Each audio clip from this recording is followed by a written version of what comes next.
Bonjour chers amis, frères et sœurs. Et ce matin, je voudrais prendre quelques minutes pour vous parler de quelque chose d'assez important que nous trouvons dans la parole de Dieu, la Bible.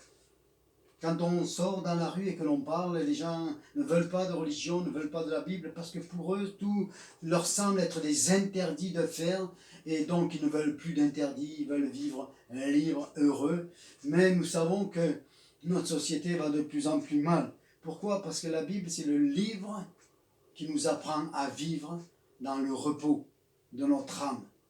Amen. Dieu est un Père d'amour. Il ne veut pas que nous jouons avec des allumettes pour nous brûler.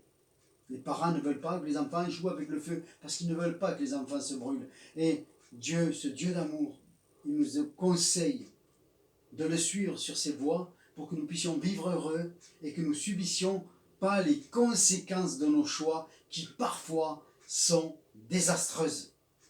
Amen. Alors, je voudrais vous emmener dans Matthieu chapitre 11 à partir du verset 28. « Venez à moi, vous tous qui êtes fatigués et chargés, et je vous donnerai du repos. Prenez mon joug sur vous, recevez mes instructions, car je suis doux et humble de cœur, et vous trouverez du repos pour vos âmes. Car mon joug est doux et mon fardeau léger. » Notre version va dire « Acceptez de vous laisser diriger par moi et mettez-vous à mon école. » Amen. Quand on devient chrétien, quand on a accepté Jésus, quand on a été pardonné, lavé de nos péchés, nous sommes nés de nouveau. Alors maintenant, nous marchons en nouveauté de vie et nous nous laissons conduire par la parole de Dieu afin de pouvoir vivre heureux, comme c'est mentionné dans bien des béatitudes dans la parole de Dieu. Il nous est dit dans Matthieu 28, verset 20, « Enseignez-leur à observer tout ce que je vous ai prescrit. » Amen, tout ce que je vous ai prescrit. Instruisez tous les peuples, nous dira une version, en les enseignant de garder tout ce que j'ai commandé. Jérémie le prophète, lui, va nous dire, placez-vous sur les chemins, regardez, demandez quels sont les anciens sentiers, quelle est la bonne voie, marchez-y et vous trouverez le repos pour vos âmes. Mais malheureusement, les contemporains de Jérémie répondirent, non, nous ne voulons pas marcher. J'ai mis près de vous des sentinelles. Soyez attentifs au son de la trompette. Et ce matin, je suis comme une sentinelle pour te dire que si tu veux trouver le repos de ton âme, pour toi, ta famille, alors c'est possible. Alors nous allons prendre quelques passages comme cela et voir certaines choses de la vie. Par exemple, dans Éphésiens chapitre 6, verset 1 à 3, il est dit « Enfants, obéissez à vos parents selon le Seigneur, car cela est juste. Honore ton père et ta mère. » C'est le premier commandement avec une promesse, afin que tu sois heureux et que tu vives longtemps sur la terre. Amen. Voyez-vous, le contraire de respecter ou honorer nos parents, c'est la rébellion. Et nous savons que cette rébellion va aller s'accentuant plus les temps avancent. Hein. Les enfants vont se rebeller contre les parents, la Bible nous dit, et contre, nous le voyons, c'est de la rébellion à travers la société, à travers tout, il y a de la rébellion, alors que Dieu nous dit, honore ton père et ta mère, et tu auras des jours heureux. Amen. Ça, c'est très important. 1 Pierre nous dit dans le chapitre 1, entre 18 et 19, il dit « Racheter la vaine manière de nos pères ». Nous avons été rachetés de la vaine manière de nos vivre de nos pères. Parce que quand nous sommes nés dans une famille, dans une culture, tout n'y est pas bon. Et nous avons besoin d'être lavés de tout cela. Parce que les conseils ne sont pas toujours les meilleurs que nous ayons reçus, suivant les familles dans lesquelles nous avons été élevés. Mais Jésus est venu, il vient, il nous pardonne, il nous lave et il nous tend sa parole, afin que nous puissions vivre heureux sur cette terre. Amen. Et il va nous donner un conseil à travers l'apôtre Pierre, au chapitre 2, verset 11. Il va dire de nous abstenir des convoitises mondaines qui font la guerre à l'âme. Amen. Parce que tout vient par la convoitise. Nous sommes sollicités par les médias, les films et tout un tas de choses qui fait que nous devenons ce que nous entendons. Nous sommes le produit de ce que nous entendons, de ce que nous voyons. Et nous nous croyons libres, nous nous croyons, mais non, nous sommes des êtres humains manipulés. Et si tu veux être heureux, alors laisse-toi manipuler par la parole de Dieu et par Jésus-Christ. Et l'exemple qu'il nous a laissé. Aimez-vous les uns les autres. Donc honore ton père, ta mère, ta famille, ton épouse, ton mari. Amen. Dans Luc chapitre 21, verset 34, il est dit, c'est Jésus qui parle, prenez garde à vous-même de crainte que vos cœurs ne s'apesantissent par le manger et le boire. Amen. Le manger et le boire. Tout a été créé pour que nous puissions nous nourrir. Mais attention à l'ivresse, attention à notre façon de nous nourrir, parce que cela sera sujet aussi à conséquences. Dieu ne veut pas nous punir d'un bon repas, non, pas du tout. Mais il nous dit attention, attention, je sais plus loin ce qui peut t'arriver si tu ne sais pas mettre un frein à ta fourchette. Amen. Et à manger n'importe comment et n'importe quoi. Et nous savons que nous sommes dans une société de malbouffe. Amen. Et Jésus avait prévu cela, la parole de Dieu avait prévu tout cela. Amen. Et si nous voyons quelques statistiques, ne serait-ce que pour la France, les diabétiques, 4 500 000, dont 1 million qui ne le sauraient pas. Les maladies cardiovasculaires entraînent le décès de 140 000 morts, puissance 2. Amen.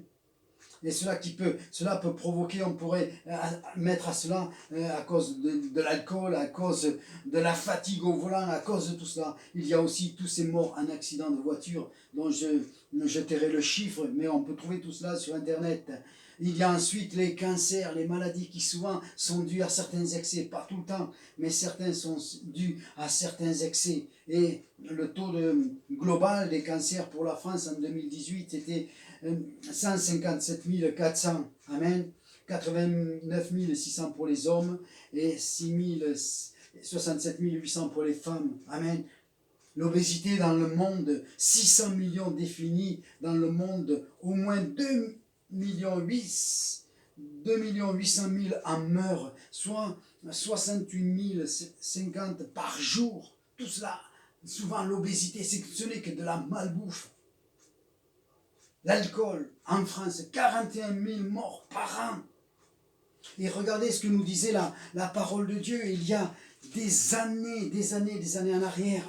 Le roi Salomon écrit ceci dans les Proverbes 23. Si tu es à table avec un grand, fais attention à ce qui est devant toi. Mets un couteau à ta gorge si tu as trop d'avidité. Ne convoite pas les friandises, c'est un aliment trompeur. Amen. On avait été prévenus de faire attention à ne pas manger gloutonnement, à ne pas nous attacher aux friandises. Amen. Parce que tout cela serait sujet à conséquences. Le peuple juif, pour avoir respecté les lois que Moïse avait reçues de Dieu pendant leur passage dans le désert qui a duré 40 ans, ont eu la vie sauve. Parce qu'ils n'ont pas suivi les autres règles des autres nations. Ils ont respecté toutes ces règles que Moïse avait reçues, qui en fait étaient des règles d'hygiène, pas simplement alimentaires, mais dans d'autres domaines. Mais tout cela était des règles d'hygiène. Amen. Là, je vais attaquer un sujet qui va nous amener à sourire, même à rire. Peut-être certains vont vouloir éteindre, mais je te dis, n'éteins pas, écoute, même si c'est contraire à ton éducation, contraire à la société. Mais il faut savoir marcher à contre-courant. 1 Corinthiens 7, 25. Pour ce qui est des vierges, je n'ai point d'ordre du Seigneur. Acte 21, 9. Philippe avait 4 filles vierges.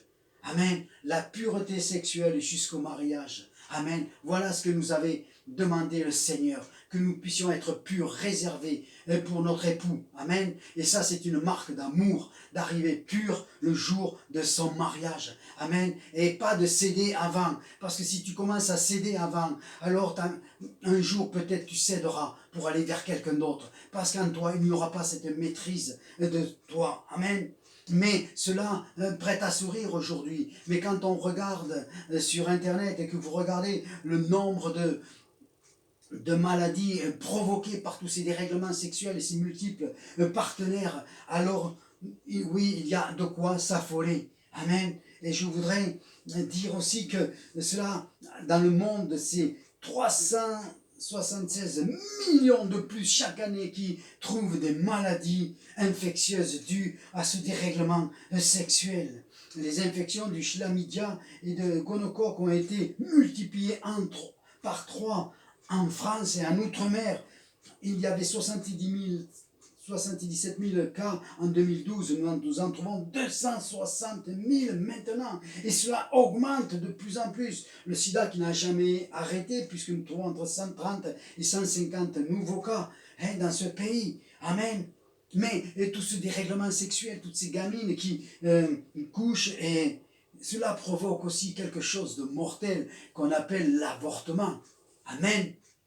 L'avortement qui en fait n'est pas simplement les filles qui sont victimes, mais c'est les hommes qui ont fait les enfants. Alors regardez-moi le nombre de catastrophes, parce que tout cela amène, et c'est prouvé, des dérèglements psychologiques, bien souvent, dans la vie de ces personnes qui ont provoqué des avortements. Et la Bible nous avait dit que dans Romains 1,27, je ne m'étendrai pas trop là-dessus, mais il y a un salaire à toutes ces impuretés, à tout ce dérèglement sexuel. Amen. Mais cela va très loin, parce que voyez-vous, la Bible avait prévu que nous soyons un homme et une femme unis d'une même chair, un même corps. Et qu'est-ce qui se passe? Eh bien voyez-vous, ça, quand tu te casses avec un homme, quand il y a une brisure, et alors plus tu changes de partenaire, plus tu changes de partenaire, plus tu changes de partenaire, et plus ton cœur est brisé, plus ton cœur, suivant les choses comme elles se sont passées, saigne à l'intérieur. Amen. Et cela provoque on n'a plus confiance en l'autre, on n'a plus des fois même confiance en soi. Pourquoi je n'arrive pas à garder un garçon? Pourquoi je n'arrive pas à garder une fille? Ensuite, quand je me mets avec quelqu'un, eh bien, c'est de la jalousie qui vient parce que tu n'es pas le produit pur, tu es quelqu'un qui est passé entre tellement de mains. Alors cela provoque quelque chose de mauvais, de malsain au milieu du couple, et ce qui va entraîner des divorces et qui entraînera vraiment de la désolation chez les enfants.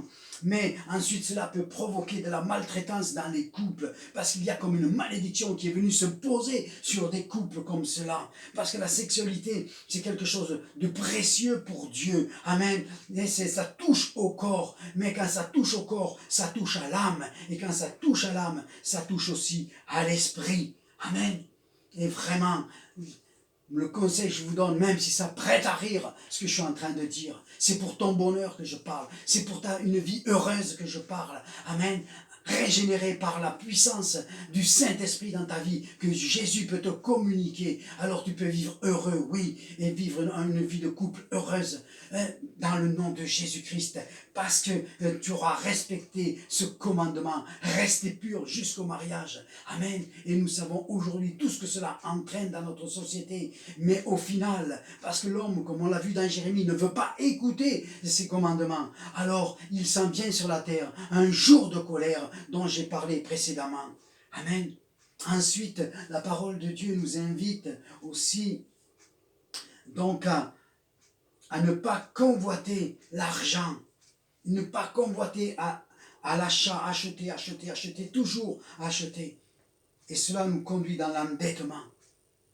En 2011, il y avait 288 000 personnes en surendettement en France, 8 039 000 en 2015, et cela va en augmentant. La parole de Dieu nous dit dans Habakkuk, chapitre 2, verset 6, « Malheur à celui qui augmente le fardeau de ses dettes. » Luc 14, 25 à 35 compare la vie de disciple à une construction.